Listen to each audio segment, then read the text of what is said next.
Chers étudiants de S2, bonjour. Aujourd'hui, on va essayer de reprendre nos séances en audio.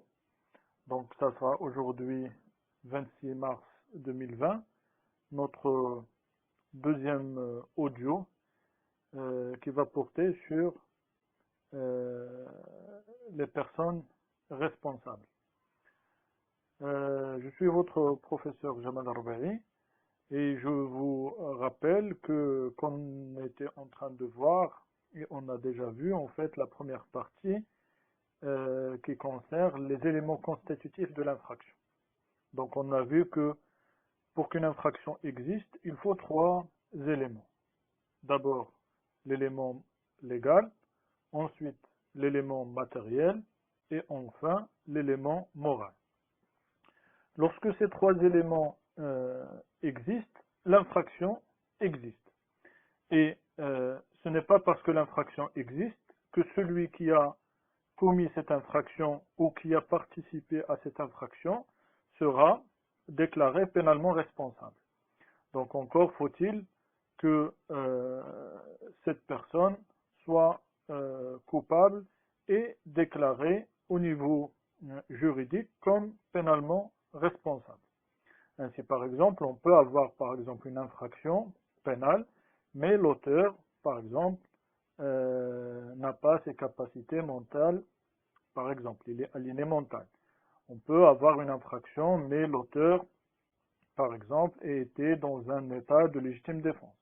On peut avoir, par exemple, une infraction, mais l'auteur est un mineur qui a moins de 12 ans. Donc, dans ces cas-là, même si l'infraction existe, la personne ne sera pas déclarée pénalement responsable. C'est pour cette raison on a une deuxième partie qui est intitulée la responsabilité pénale. Et dans cette partie, on va voir deux choses. On va voir quelles sont les personnes responsables, quelles sont les personnes qui peuvent être pénalement responsables. Ça sera l'objet de cet audio. Et on va voir dans un deuxième titre les causes qui permettent d'écarter la responsabilité pénale de l'agent, ou ce qu'on appelle les causes d'irresponsabilité donc pénale. Pour ce qui est des personnes responsables, donc il faudrait savoir tout d'abord que la responsabilité pénale est une responsabilité du fait personnel. Ça veut dire quoi? Ça veut dire que la responsabilité pénale est forcément une responsabilité personnelle. Il n'y a pas, comme en droit civil par exemple, une responsabilité du fait d'autrui. Donc celui qui est pénalement responsable, c'est celui qui a commis l'acte. Par conséquent, on ne peut pas être pénalement responsable pour un acte qui a été commis par une autre personne. En matière civile, tant que c'est possible, on va voir cela en S3. Donc, quand on va étudier la responsabilité civile, on a ce qu'on appelle la responsabilité du fait d'autrui. Mais la responsabilité pénale est forcément une responsabilité du fait personnel, parce que la responsabilité est une responsabilité personnelle et individuelle. Donc, ces personnes responsables peuvent être soit des personnes physiques, soit des personnes morales. Seulement dans ce dernier cas, donc il y a eu un débat à ce que les personnes morales, étant donné qu'elles sont des personnes abstraites, qui n'ont pas en réalité une volonté concrète parce qu'elles agissent par l'intermédiaire de leurs représentants, à ce que ces personnes morales peuvent être pénalement responsables. Donc on va voir ce débat et on va voir donc quelles sont les conditions pour pouvoir engager la responsabilité pénale des personnes morales. Mais avant cela, on va voir la responsabilité des personnes physiques. Donc, les personnes physiques, c'est-à-dire les individus, peuvent être pénalement responsables, soit parce que elles ont commis l'infraction, soit parce qu'elles ont participé à la commission de l'infraction. C'est-à-dire que on a deux modalités de participation à la commission de l'infraction. Donc, soit on est auteur, c'est-à-dire la personne a commis l'infraction, soit la personne a participé seulement à cette infraction, par conséquent, elle est seulement complice, c'est-à-dire il a de manière générale joué un rôle accessoire. À cela, il faut ajouter une situation un peu particulière, c'est lorsque l'infraction a été commise par plusieurs auteurs, c'est-à-dire l'hypothèse de ce qu'on appelle la coaction, c'est-à-dire une infraction qui a été commise par plusieurs personnes, par exemple un groupe de personnes qui ont donné des coups et blessures volontaires à une victime. Donc en matière pénale, il faut déterminer la responsabilité pénale de chaque co-auteur. C'est-à-dire que, comme on a dit tout à l'heure, en matière pénale, il n'y a pas de responsabilité collective. Par conséquent, il faut déterminer la responsabilité et le rôle de chaque participant à l'infraction. Donc, ce qu'on va voir, on va voir dans un premier temps donc l'auteur, et ensuite on va voir le complice. Ce sont les deux, comme on vient de dire, les deux modalités de participation à la commission de l'infraction. Donc l'agent peut être soit un auteur, soit un complice.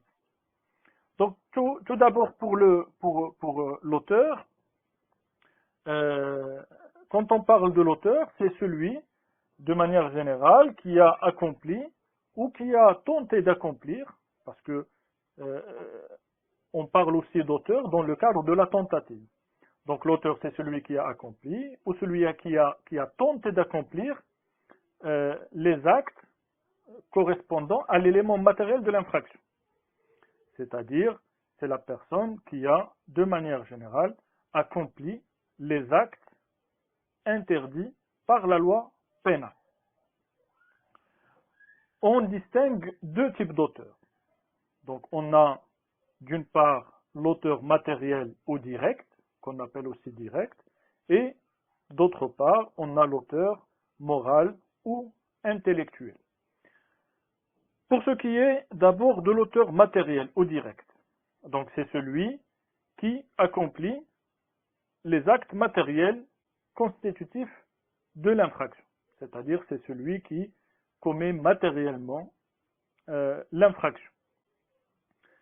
Par exemple, si on veut donner un exemple, c'est celui, par exemple, qui soustrait la chose d'autrui dans le cadre du vol. C'est celui qui, par exemple, tire le coup de feu qui tue la victime. Donc c'est de manière générale celui qui a commis matériellement l'infraction. Pour ce qui est en revanche de l'auteur moral ou intellectuel, c'est celui qui conçoit et qui fait commettre l'infraction.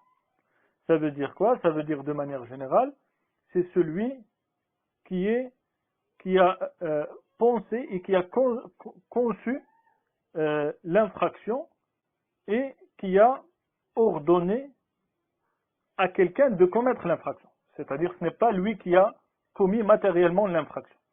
C'est, si vous voulez, c'est le cerveau de l'infraction.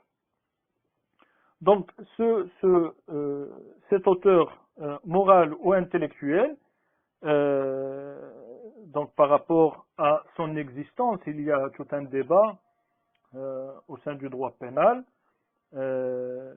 parce que il est un peu difficile de distinguer l'auteur moral du complice par, on va le voir tout à l'heure, par instigation, mais de manière générale, ce qu'on peut dire, c'est que pour parler d'un auteur moral, il faut que le texte pénal envisage cette situation. C'est-à-dire, c'est le texte pénal qui doit dire que cette infraction peut être commise par un auteur matériel, mais aussi par un auteur moral. Je vous donne un exemple. Si vous prenez l'article 471 du Code pénal, cet article parle de l'enlèvement, ce qu'on appelle l'enlèvement, et il dispose que quiconque, par violence, menace ou fraude, enlève, donc enlève c'est lui qui a enlevé, c'est-à-dire c'est un auteur matériel, ou fait enlever un mineur. Donc, ou fait enlever un mineur, ça veut dire que la personne, ce n'est pas elle qui a enlevé, mais qui a demandé à quelqu'un d'autre d'enlever un mineur. Donc, ce texte-là condamne à la fois l'auteur matériel de l'enlèvement et l'auteur moral ou intellectuel dans l'enlèvement. Donc, pour parler d'un auteur moral et intellectuel, il faut ce type de texte, donc qui prévoit cette possibilité que l'infraction soit commise par un auteur moral. Donc, comme on a dit tout à l'heure, l'auteur c'est celui qui accomplit ou qui a tenté d'accomplir les actes matériels constitutifs de l'infraction. On peut se trouver dans une situation spécifique, c'est lorsque l'infraction est commise par plusieurs auteurs, ou ce qu'on appelle la coaction. Donc lorsqu'il y a pluralité d'auteurs. Comme je vous ai dit tout à l'heure, par exemple, plusieurs personnes qui volent ensemble, plusieurs personnes qui donnent des coups et blessures à la victime. Donc, le code pénal envisage cette situation dans l'article 128, où il définit que veut dire coauteur. Donc l'article 128 prévoit que sont considérés comme coauteurs tous ceux qui, personnellement, ont pris part à l'exécution matérielle de l'infraction. C'est-à-dire, ils ont exécuté matériellement l'infraction ensemble. Quand on a cette situation de coaction, ce qu'il faudrait savoir, c'est que chaque participant est considéré comme auteur. C'est-à-dire que chacun sera traité en tant qu'auteur. Et par conséquent, il va avoir sa responsabilité pénale engagée selon donc les circonstances relatives à sa personne et à l'infraction. Ce qu'il faudrait savoir aussi, c'est que certaines infractions ne peuvent exister que s'il y a pluralité d'auteurs. Donc on a parfois cette coaction comme une condition d'existence de l'infraction. L'exemple que je peux vous donner, c'est ce qu'on appelle l'association de malfaiteurs. Donc l'association de malfaiteurs est une infraction qui n'existe que s'il y a plusieurs participants. Donc on ne peut pas parler d'association de malfaiteurs s'il y a une seule personne. Il en est de même de ce qu'on appelle le complot, le mot amara. Donc le complot n'existe que s'il y a plusieurs auteurs. Parfois encore, la coaction est prise en considération comme une circonstance aggravante. Donc parfois, il se présente comme une circonstance aggravante. Ainsi, par exemple, le vol en bande organisée. Donc le vol en bande organisée n'est pas sanctionné de la même façon que s'il s'agit d'un vol simple, qui est commis par un seul voleur. Donc le co-auteur est considéré, comme on a dit, comme un auteur à part entière. Donc sa responsabilité pénale est personnelle, est purement personnelle. Par conséquent, il peut, donc chaque auteur, il va recevoir une condamnation, une sanction, selon, comme on a dit tout à l'heure, sa condition personnelle et selon en fait c'est-à-dire sa situation individuelle. Par conséquent, on peut avoir plusieurs co-auteurs qui ne sont pas sanctionnés de la même façon. Parce qu'on peut avoir par exemple un auteur qui a commis pour la première fois l'infraction, mais on peut avoir avec lui un auteur qui est récidiviste, par exemple. Donc dans ce cas-là, bien sûr, on va avoir deux sanctions qui sont tout à fait différentes. Donc voilà, ça c'est pour l'auteur. Pour ce qui est du complice, donc la complicité, le musharaka, ce qu'on appelle en arabe le musharik. Donc la complicité est prévue par les articles 129 et suivants, 129 et suivants du code pénal. Donc si on veut définir le complice, on peut dire que c'est celui qui provoque l'auteur à commettre l'infraction ou l'assiste dans sa commission sans accomplir ses actes constitutifs. C'est-à-dire que le complice, de manière générale, n'accomplit pas les actes matériels constitutifs de l'infraction. Il joue un rôle accessoire, secondaire. Donc soit il donne des instructions, soit il incite l'auteur à commettre l'infraction, soit il l'assiste à commettre l'infraction. Par conséquent, son rôle est un rôle accessoire par rapport au rôle principal de l'auteur. Ce qu'on va voir d'une part les conditions de la complicité, quand est-ce qu'on peut parler de complicité, et en deuxième lieu, on va voir la sanction de la complicité, c'est-à-dire comment le juge pénal sanctionne la complicité. Donc d'abord, pour ce qui est des conditions de la complicité, donc on a deux catégories de conditions. Donc d'abord, il faut une infraction principale punissable, parce que bien sûr, pour qu'on puisse parler de complicité, il faut une infraction principale.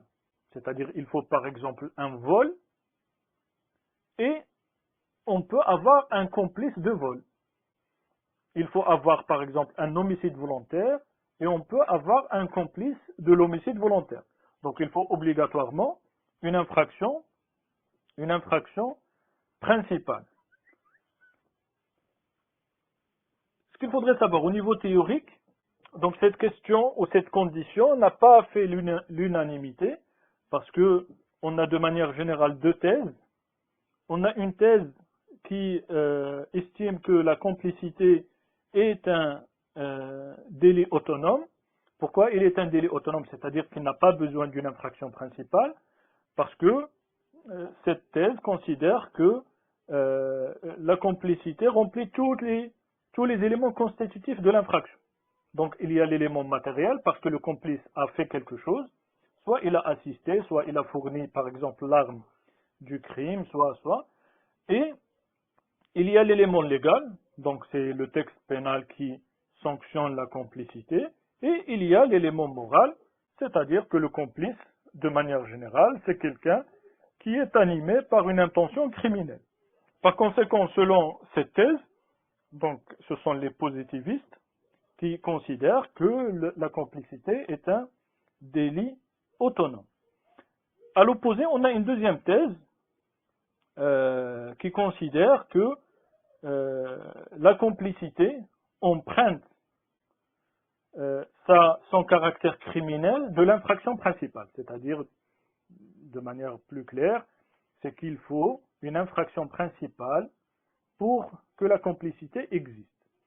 C'est ce qu'on appelle le principe de l'emprunt, emprunter, ça vient d'emprunter, le principe de l'emprunt de criminalité, c'est-à-dire que la complicité emprunte son caractère criminel de l'infraction principale. Par conséquent, si on n'a pas une infraction principale, il n'y aura pas de complicité. Par exemple, selon cette thèse, le fait de prêter par exemple un couteau, ce n'est pas quelque chose en soi qui est répréhensible, qui est interdit. Mais si celui qui a prêté le couteau, il savait que ce couteau va servir à tuer quelqu'un, là, en revanche, on a un acte qui est un acte répréhensible. Pourquoi? Parce que le complice a participé à une infraction principale qui est l'homicide de manière intentionnelle. Par conséquent, son acte, qui en principe n'est pas un acte interdit, va devenir un acte pénalement interdit. Pourquoi? Parce que il a emprunté ce caractère criminel de l'infraction principale, qui est l'homicide commis. Donc, de manière générale, en droit marocain, en droit positif marocain, il faut une infraction principale punissable. C'est-à-dire, il faut qu'il y ait une infraction et à côté, on peut parler de la complicité. Ce qu'il faudrait savoir, c'est que à ce principe, il y a une exception, il y a une petite exception qui est prévue par l'article 407. Donc l'article 407 qui parle de suicide. Qui parle de suicide.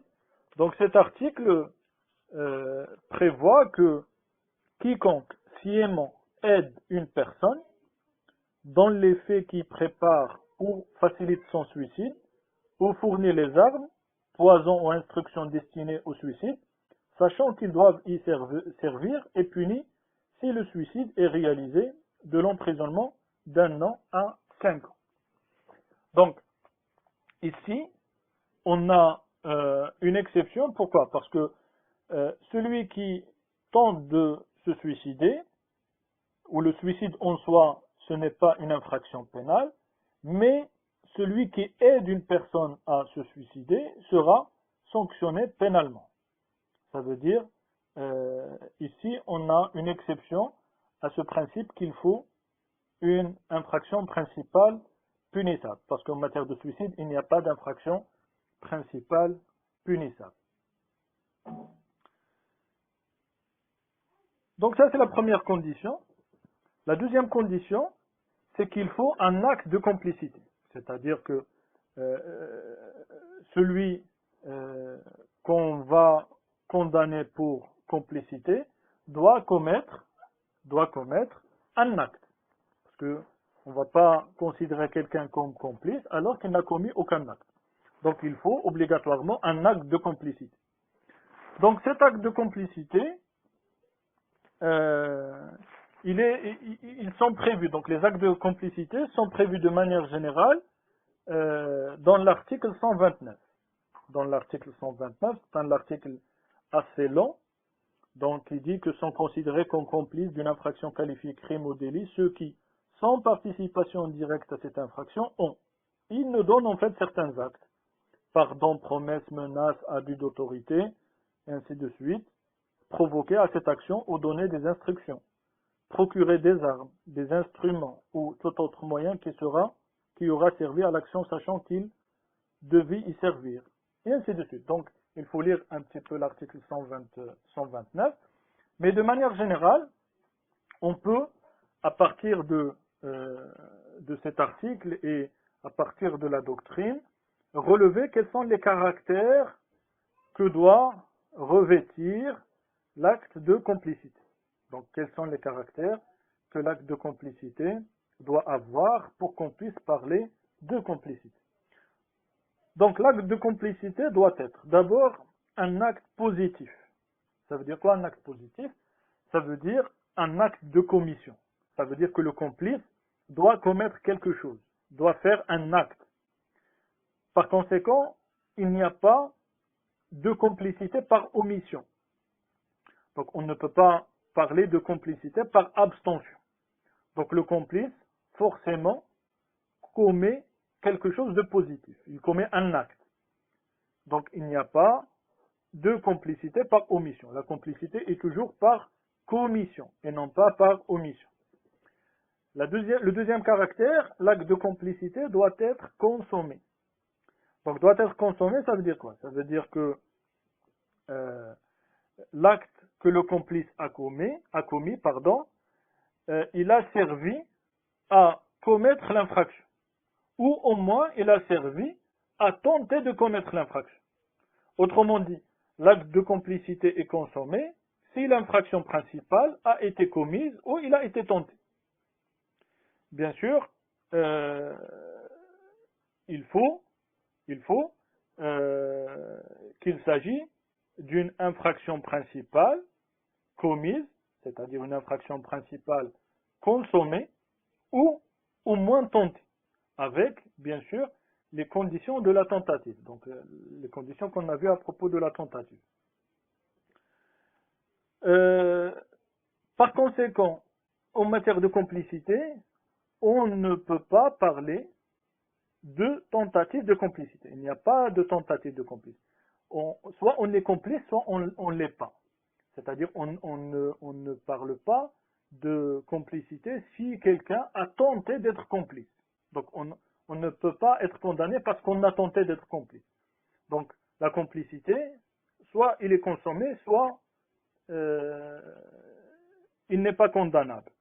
S'il est consommé, il est condamnable. S'il n'est pas consommé, il n'est pas condamnable. Par conséquent, la tentative de complicité n'existe pas. Je vous donne un exemple pour que vous puissiez comprendre. Donc, par exemple, quelqu'un qui a proposé de prêter une arme à des personnes qui allaient braquer, par exemple, une banque. Et ces braqueurs ont refusé son offre. Ils ont dit qu'on n'a pas besoin de votre arme, ce n'est pas la peine. Donc là, bien sûr, cette personne ne sera pas condamnée pour complicité. Pourquoi? Parce que c'est vrai qu'il a tenté de devenir complice en quelque sorte, mais la tentative de complicité n'existe pas. Donc elle n'est pas punissable. En revanche, la complicité de tentative existe. Donc la tentative de complicité n'existe pas, mais la complicité de tentative existe. C'est-à-dire on peut être complice d'une simple tentative. C'est-à-dire on peut par exemple donner quelqu'un qui donne une arme à des braqueurs, mais les braqueurs le jour, ils ont pris l'arme avec eux, mais le jour du braquage, avant d'entrer à la banque par exemple, ils ont été arrêtés par la police. Donc dans ce cas-là, bien sûr, on a une complicité. C'est ce qu'on appelle la complicité de tentative. Le troisième caractère, donc l'acte de complicité doit être soit antérieur, soit concomitant à l'infraction. Ça veut dire quoi? Antérieur, ça veut dire que l'acte de complicité doit être avant la consommation de l'infraction principale. Ou au moins en même temps que la consommation de l'infraction principale. Il s'ensuit que les actes postérieurs ne sont pas des actes de complicité. Pourquoi? Parce que le but du complice, c'est de participer à la commission de l'infraction. Et pour participer à la commission de l'infraction, son acte doit être soit antérieur, soit concomitant. S'il est postérieur, donc il n'a pas participé. Sauf, bien sûr, si son acte postérieur intervient dans le cadre d'un accord antérieur. Je vous donne un exemple. Par exemple, avant de commettre un braquage, le groupe s'est mis d'accord avec un complice, comme quoi, après le braquage, ce complice va, par exemple, cacher, ou par exemple, va assurer la fuite des braqueurs. C'est-à-dire, après le braquage, il va venir avec sa voiture et assurer la fuite des braqueurs. Dans ce cas-là, bien sûr, l'acte matériel du complice, c'est après le braquage, mais son origine se trouve avant le braquage. C'est-à-dire, l'accord était avant le braquage et non pas après.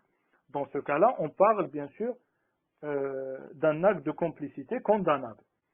Donc, l'acte de complicité doit être soit antérieur, soit concomitant à l'infraction. Les actes postérieurs ne constituent pas un acte de complicité.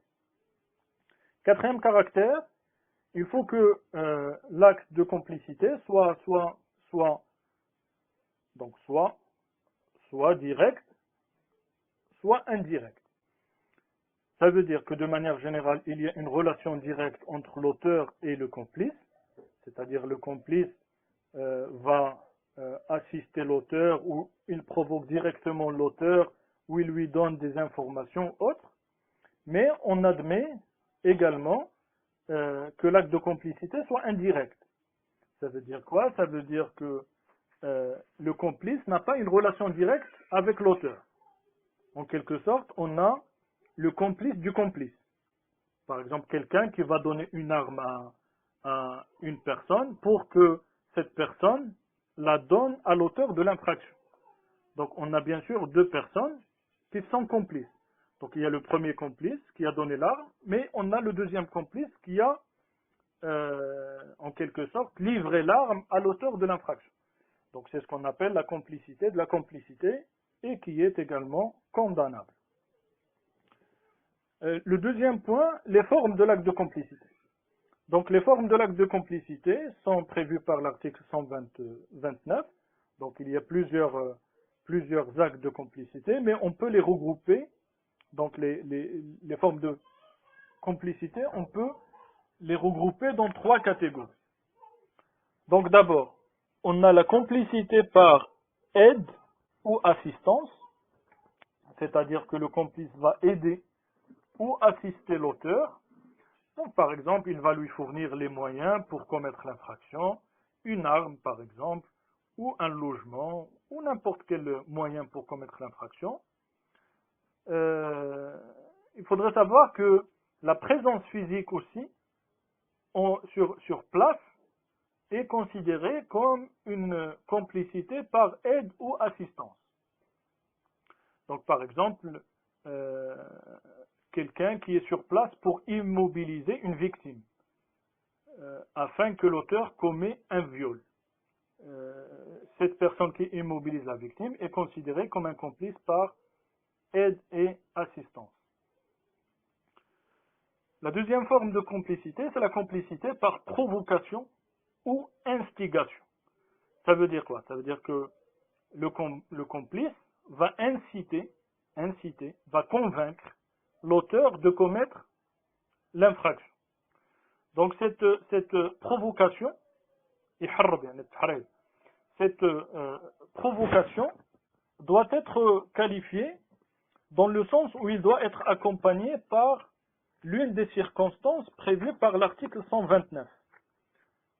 L'article 129 qui dit dans le premier point que il faut par exemple un don, une promesse, des menaces, abus d'autorité ou de pouvoir, machination ou artifice coupable, et à cause de l'une de ces circonstances, le complice provoque l'auteur de commettre l'infraction. Donc il faut obligatoirement que ce soit l'une des circonstances prévues par l'article 129. Et c'est justement cette complicité par provocation-instigation qui est parfois un peu difficile de distinguer de l'auteur moral ou intellectuel. La troisième forme, c'est la complicité par instruction. Complicité par instruction. Donc la complicité par instruction, c'est le fait pour le complice de fournir des informations qui vont faciliter ou aider l'auteur à commettre l'infraction. Donc par exemple, quelqu'un qui donne des informations sur les horaires, par exemple, d'une agence, sur le lieu du coffre-fort, sur, par exemple, les habitudes du personnel. Donc cette personne-là est complice par instruction, c'est-à-dire le fait de donner des informations utiles qui vont être utilisées pour commettre l'infraction. Donc, on est en train de voir, je vous rappelle les conditions de la complicité. Donc, à côté de la nécessité d'une infraction principale, punissable, il faut un acte de complicité. Et cet acte de complicité, c'est cet acte qui constitue l'élément matériel de la complicité. Parce que la complicité, lui faut un élément matériel, c'est cet acte de complicité, et il lui faut également un élément moral. Un élément moral. Donc l'élément moral, c'est plus ou moins simple, c'est que le complice doit être animé, c'est-à-dire il doit avoir une intention criminelle. Ça veut dire quoi? Ça veut dire que lorsque le complice commet son acte de complicité, il doit le commettre en connaissance de l'infraction envisagée par l'auteur. C'est-à-dire, il doit savoir que son acte va servir à commettre une infraction. Autrement dit, le complice, c'est celui qui participe intentionnellement à la commission de l'infraction. Par conséquent, par exemple, si quelqu'un prête une voiture à son ami, sans savoir que cet ami va utiliser la voiture pour un vol, ne peut pas être complice, parce qu'il ignorait que son ami va commettre une infraction en utilisant sa voiture. En revanche, s'il a prêté la voiture dans le but de commettre l'infraction, bien sûr, dans ce cas-là, il sera complice.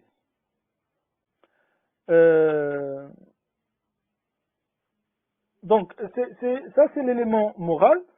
Donc, la question qui peut se poser à propos de cet élément moral, c'est dans le cas où il y a ce qu'on appelle une discordance, c'est-à-dire une différence entre l'infraction projetée et l'infraction réalisée. Ça veut dire que X, qui est complice, a voulu participer par exemple à une infraction, mais l'auteur a commis une autre infraction différente. Donc la question est de savoir, est-ce que le complice sera sanctionné pour l'infraction projetée, c'est-à-dire l'infraction qui était dans son esprit, ou au contraire, il sera condamné pour l'infraction réalisée par l'auteur. Donc ici, de manière générale, on peut distinguer deux situations. Si l'infraction est de la même nature, c'est-à-dire l'infraction qui a été projetée et l'infraction qui a été réalisée sont de la même nature, le complice subira toutes les conséquences de l'infraction réalisée. Ça veut dire quoi? Ça veut dire, par exemple, si quelqu'un voulait participer à un vol simple, mais l'auteur du vol a commis en réalité un vol aggravé, par exemple parce qu'il a utilisé une arme. Dans ce cas-là, le complice va être condamné pour vol aggravé et non pas pour vol simple. C'est ce qu'on déduit de l'article 130 alinéa 3. Donc cet article qui prévoit que les circonstances objectives inhérentes à l'infraction qui aggravent ou diminuent la peine, même si elles ne sont pas connues de tous ceux qui ont participé à cette infraction, ont effet à leur charge ou en leur faveur. C'est-à-dire, de manière générale, ils vont assumer soit l'aggravation, ou ils bénéficient de l'atténuation. Autrement dit, le complice, de manière générale, supporte une obligation de prévision. C'est-à-dire, il doit prévoir que peut-être l'auteur de l'infraction principale va commettre une infraction différente de ce que lui-même envisage.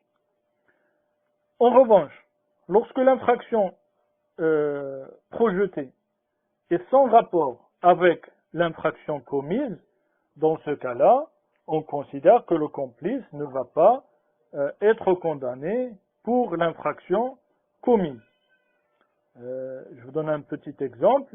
Si quelqu'un, par exemple, prête une arme pour, par exemple, commettre ce qu'on appelle un braconnage, c'est-à-dire, par exemple, pour chasser des animaux qui sont protégés, alors que celui qui a emprunté l'arme a utilisé l'arme pour tuer sa femme, bien sûr, dans ce cas-là, le prêteur ne va pas être condamné pour homicide. Pourquoi? Parce que les deux infractions sont tout à fait différentes. L'infraction projetée, c'est un braconnage, alors que l'infraction commise est un homicide volontaire.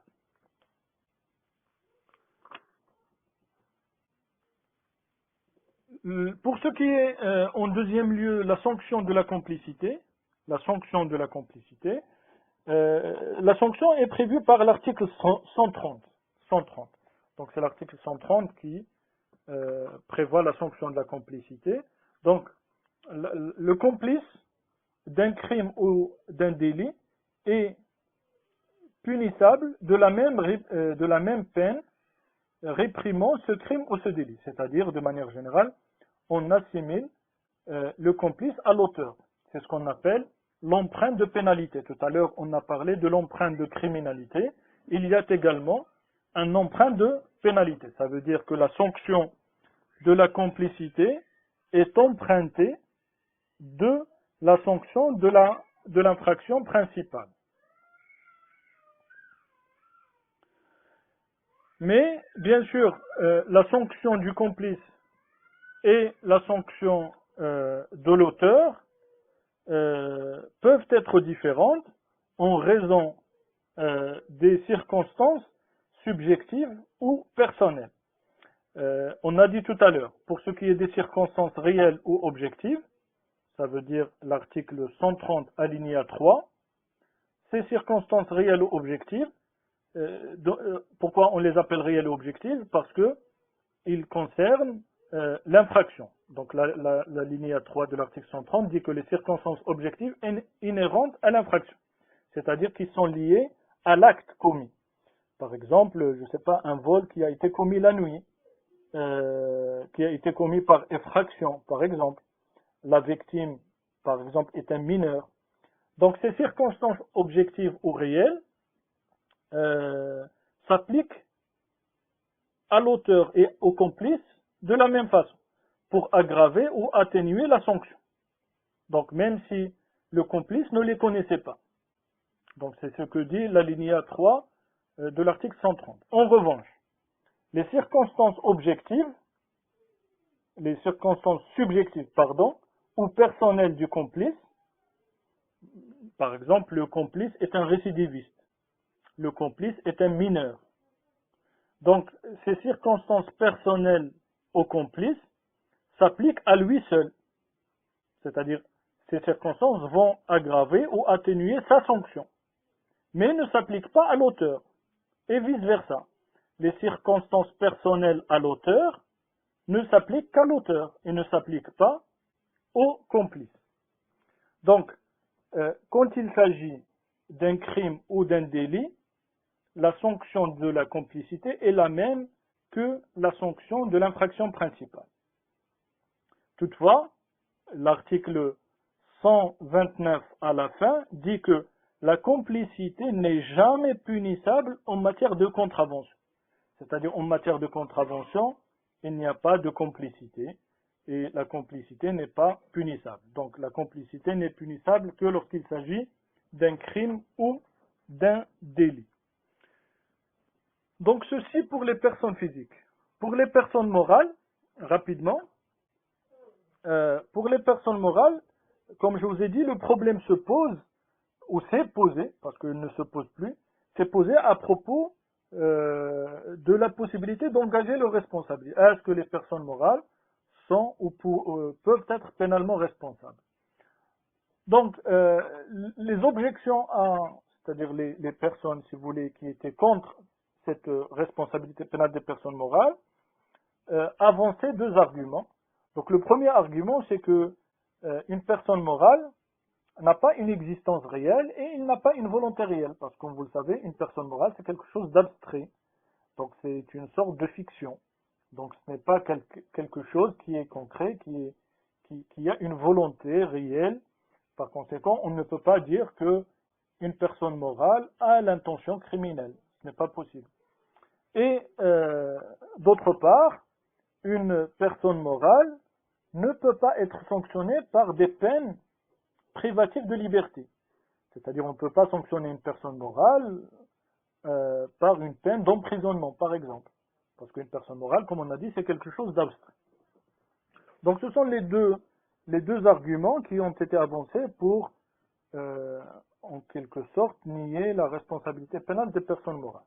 Mais la doctrine contemporaine, donc, admet la responsabilité pénale des personnes morales, parce que ces personnes morales, de manière générale, juridiquement au moins, ils ont une existence réelle et ils ont une volonté distincte des membres de la personne morale, c'est-à-dire il y a une volonté qui représente l'intérêt spécifiques de la personne morale, et bien sûr au niveau des sanctions, même si on ne peut pas les sanctionner à des peines carcérales, on peut les sanctionner à d'autres peines comme des amendes, de la fermeture de l'établissement ou la confiscation. Donc c'est pour cette raison que l'article 127 du Code pénal, 127, admet la possibilité d'engager la responsabilité morale des personnes morales. Donc il prévoit que les personnes morales ne peuvent être condamnées qu'à des peines pécuniaires et aux peines accessoires qui sont prévues à l'article 36, dans les numéros 5, 6, 7, et dans l'article 62, les mesures de sûreté réelle de l'article 62. Ça veut dire que le Code pénal admet la possibilité d'engager la responsabilité des personnes morales. Mais pour engager cette responsabilité, il faut certaines conditions. Donc la première condition, c'est qu'il faut une personne morale qui est dotée de la personnalité juridique. Ça veut dire qu'il faut un sujet de droit. Il faut que la personne morale soit légalement constituée et qu'elle jouisse de sa personnalité juridique. C'est-à-dire, si on parle par exemple d'une société, il faut qu'elle soit légalement constituée et qu'elle soit immatriculée pour qu'elle ait la personnalité juridique. Ensuite, il faut que les actes qui ont été commis, ils doivent être commis pour le compte de la personne morale, c'est-à-dire pour l'intérêt de la personne morale, par les organes et les représentants de celle-ci. C'est-à-dire il faut que celui qui a commis matériellement l'acte soit un représentant légal de la personne morale. Par exemple, un directeur général pour la SA, un gérant de la SARL. C'est-à-dire il faut que l'acte soit commis par le représentant légal de la personne morale. Et cet acte doit être accompli pour le compte de la personne morale. Puis, il faut que le représentant qui a commis l'acte soit lui-même coupable, c'est-à-dire il doit lui-même voir sa responsabilité engagée, c'est-à-dire il doit être fautif, si vous voulez. C'est à ces conditions qu'on peut, bien sûr, engager la responsabilité morale des personnes morales, la responsabilité pénale des personnes morales. Et lorsque cette responsabilité est engagée, bien sûr, il y a des sanctions spécifiques qui peuvent être prononcées par le juge pénal. Il s'agit des sanctions qui sont prévues par l'article 36, dans les numéros 5, 6, 7. Donc ça veut dire la confiscation des biens, la dissolution de la personne morale et la publication de la décision de condamnation. C'est-à-dire le fait de publier le jugement de condamnation, c'est une peine également. À cela, il faut ajouter les sanctions pécuniaires, c'est-à-dire de manière générale les amendes. À côté des peines, il y a la possibilité de prononcer certaines mesures de sûreté réelles qui sont prévues par l'article 62, donc à savoir la confiscation et la fermeture de l'établissement. Donc ainsi prend fin ce deuxième audio qui a porté sur les personnes responsables. J'espère que ces explications vous permettent de comprendre mieux le support que je vous ai laissé. Donc je vous souhaite bonne soirée et au prochain audio, Inch'Allah. Que Dieu vous préserve.